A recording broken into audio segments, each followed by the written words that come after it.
My name's Mike. I've been sober since February of 2004.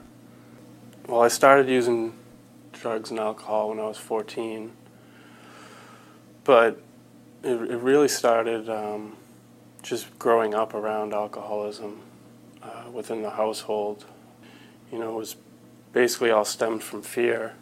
Fear of not being good enough, fear of not being a part of, fear of being left out, fear of what people would think of me,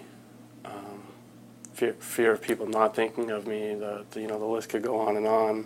I always felt like the world was against me, and if things could only go my way, then it would be a perfect world. But it's not, and that just drove a selfish, self-seeking, self-centered, frame of mind. It got to a point where I couldn't, honestly put a smile on my face.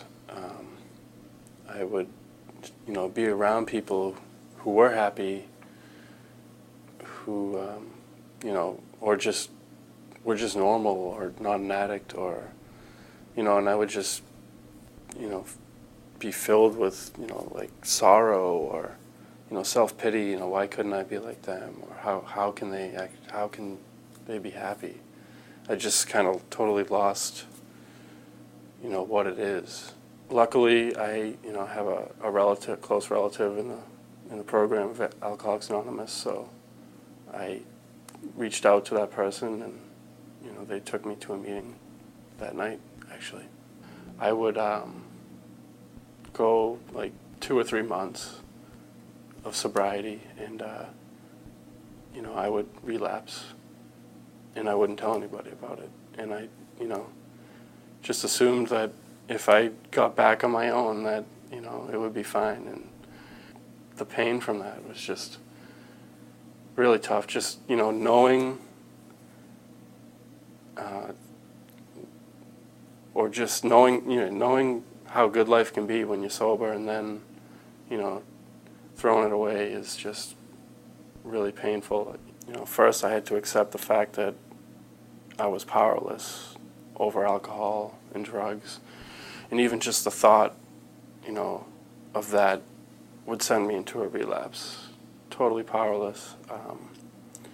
I had to accept the fact that my best efforts, my will, had got me into the hole that I was in, and that my life was completely unmanageable. It was tough at first, trying to give up that, I wasn't running the show. The way Alcoholics Anonymous presented the whole God concept to me was great, because I didn't have to, put it within any walls. It could be anything that I wanted. They said it could be a light bulb if I wanted it to, as long as it wasn't me. My will was basically what broke me, and I needed to believe in something outside of me, and that was enough to get me to move towards God. For me, that was definitely my Egypt. All the drug abuse, and that was the only way that God would, be able to communicate with me, or me allow Him to communicate with me. So, yeah, I'm grateful to have gone through that. It makes me who I am today. I wouldn't be where I'm at today if it weren't for those experiences.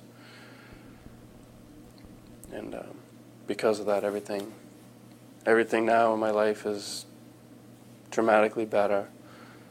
And it's all because I chose to seek God.